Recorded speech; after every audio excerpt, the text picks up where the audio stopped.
He's got a face on him. Can you hear me if I talk like this? I might not be able to talk too long. I might lose my voice. See right there? That's an old black bear is what it is. My grandpa, he'd hunt the black bear. Yeah, honey. I don't know them. I never even heard of it. Who's heard of a hyena? You have? Oh, it's a wild dog. I call them coats. Coats. And they live down by the river, don't they, them wild dogs?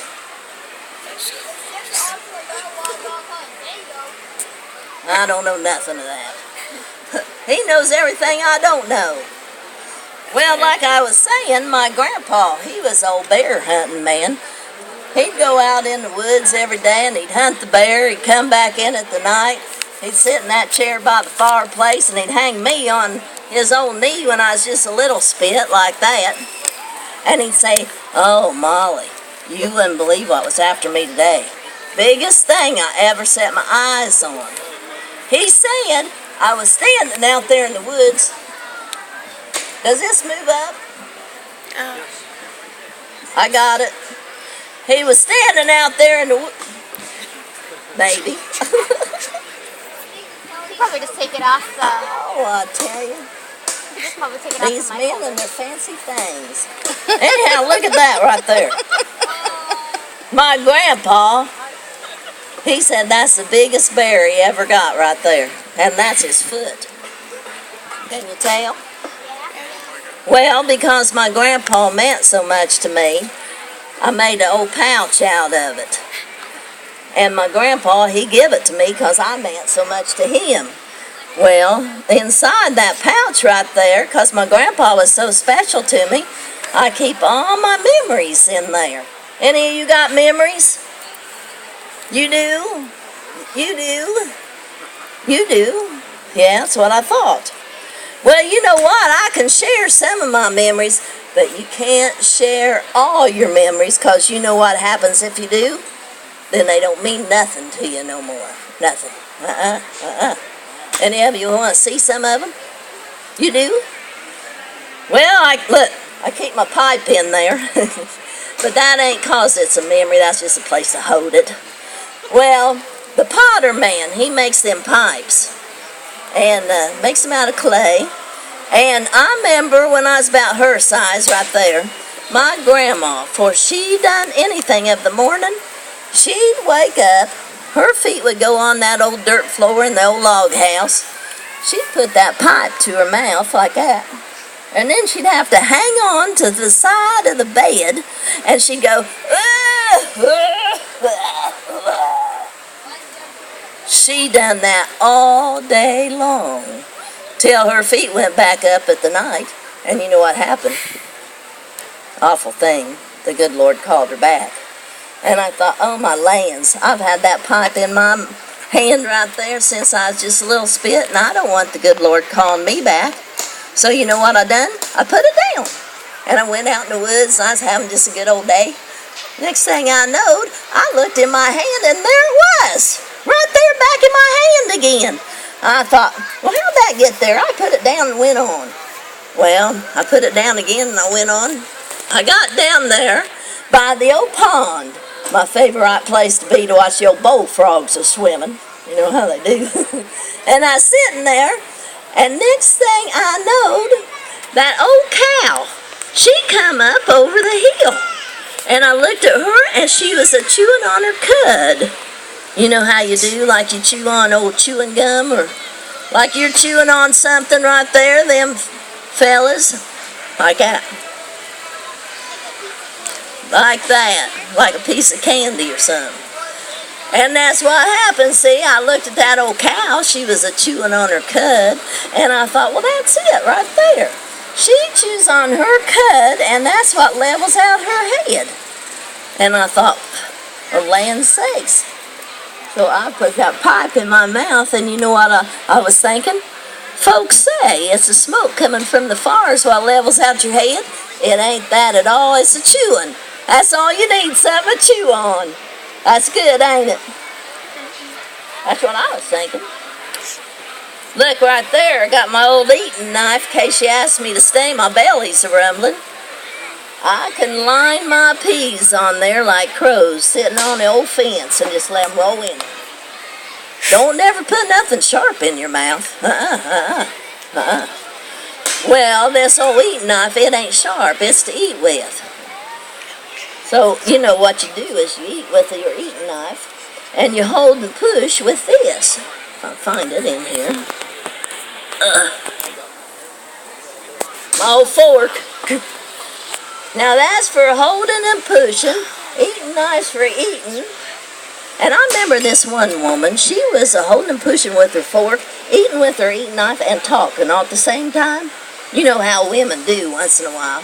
She was talking so much she wasn't watching what she's doing, and she put the wrong darn thing in her mouth, that old fork, 'cause it's real sharp. It made a hole right in her tongue, and blood was running down her chin. I thought, oh my lands, that's an awful thing. Didn't even slow down her talking. She just kept on. Never seen nothing like it. Yeah, just like that. I don't know what she said, but that's right. Look at that. Who knows what that thing is right there? You do?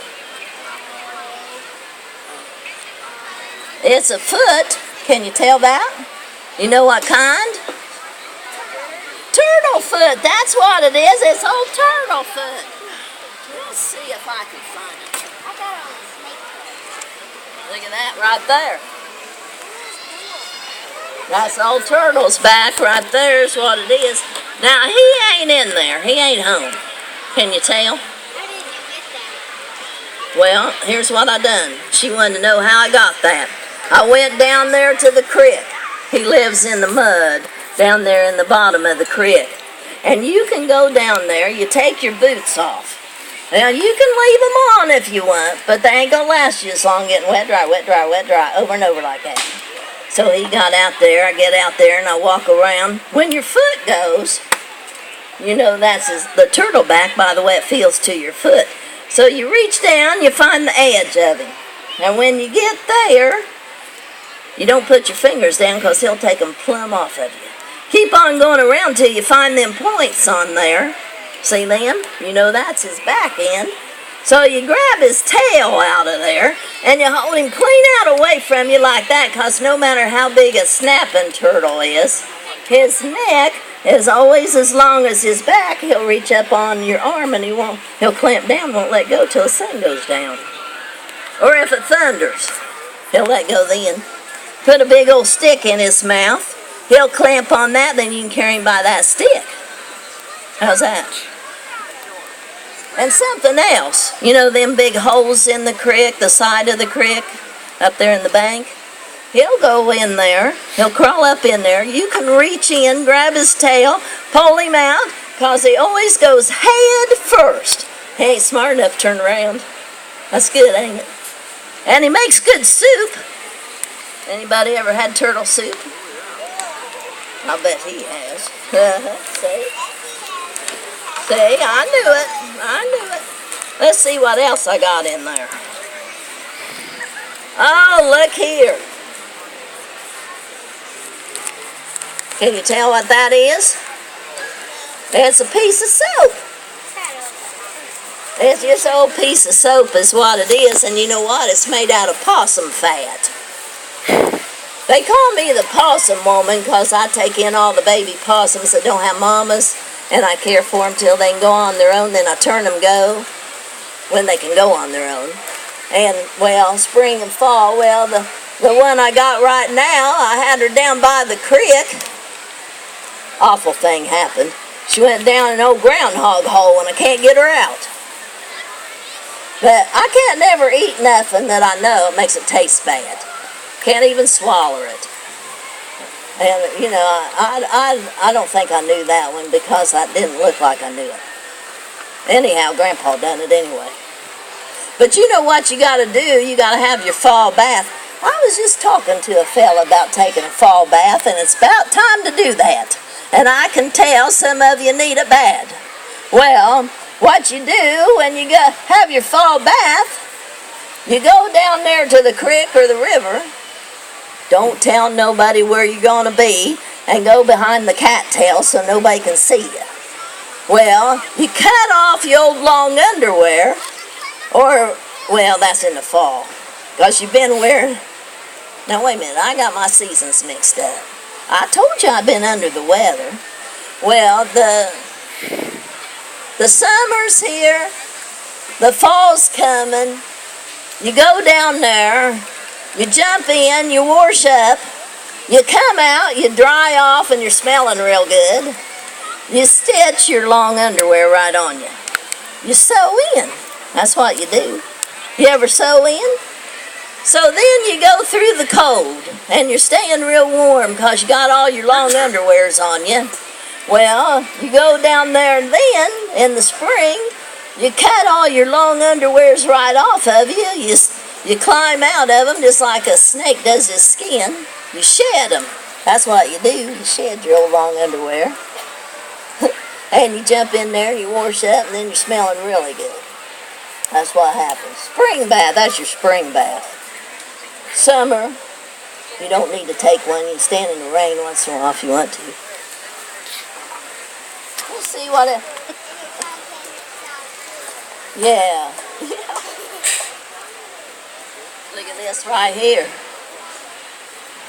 Now, what was we talking about before? Buffalo, that's what it is. It's an old piece of buffalo hide. You want to feel that? Is it soft?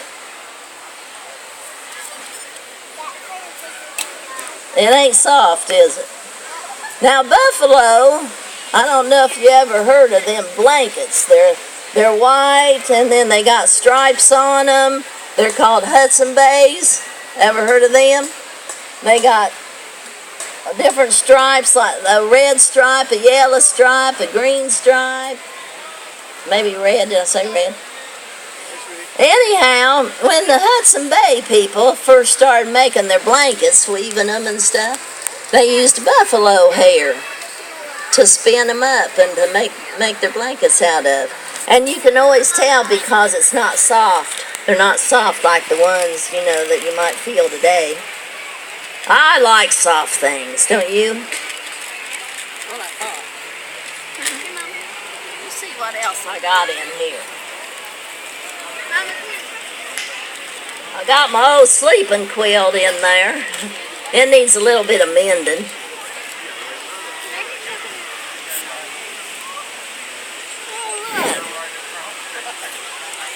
Any of you know all them? Look at that one right there. Who knows what that fella is? Yeah.